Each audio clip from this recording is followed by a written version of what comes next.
दोपहर का समय था। राजा अकबर अपने दरबार में बैठे कुछ सोच रहे थे। अचानक उन्हें बीरबल की कही हुई एक बात याद आई। उन्हें याद आया कि एक बार बीरबल ने उन्हें एक कहावत सुनाई थी, जो कुछ इस तरह से थी: खाने के बाद लेटना और मारने के बाद भागना एक सयाने मनुष्य की निशानी होती है। राजा सोचने लगे, अभी दोपहर का समय है, यकीनन बीरबल खाने के बाद सोने की तैयारी में होगा।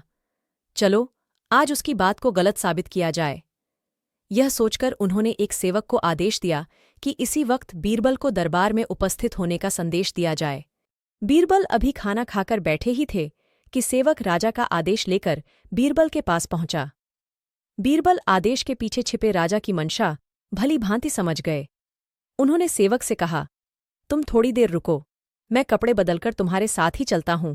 अंदर जाकर बीरबल ने अपने लिए एक तंग पजामा चुना। पजामा तंग था तो उसे पहनने के लिए उन्हें बिस्तर पर लेटना पड़ा।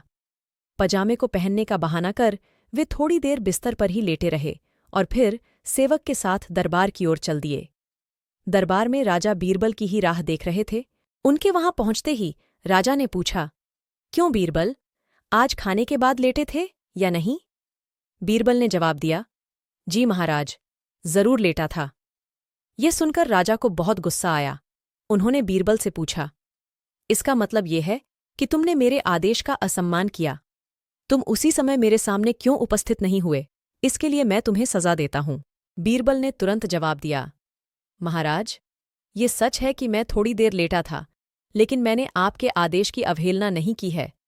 आपको मुझ पर यकीन न हो तो आप सेवक से इस बारे में पूछ सकते हैं। हाँ, ये अलग बात है कि मुझे इस तंग पजामे को पहनने के लिए बिस्तर पर लेटना पड़ा था। बीरबल की इस बात को सुनकर अकबर हंसे बिना रह न सके और उन्होंने बीरबल को दरबार से जाने दिया। कहानी से सीख। इस कहानी से हमें यह सीखने को मिलता है कि परिस्थिति को भांपते हुए हमारे द्वारा उठाया गया एक कदम हमें अनेक मुसीबतों से बचा सकता है।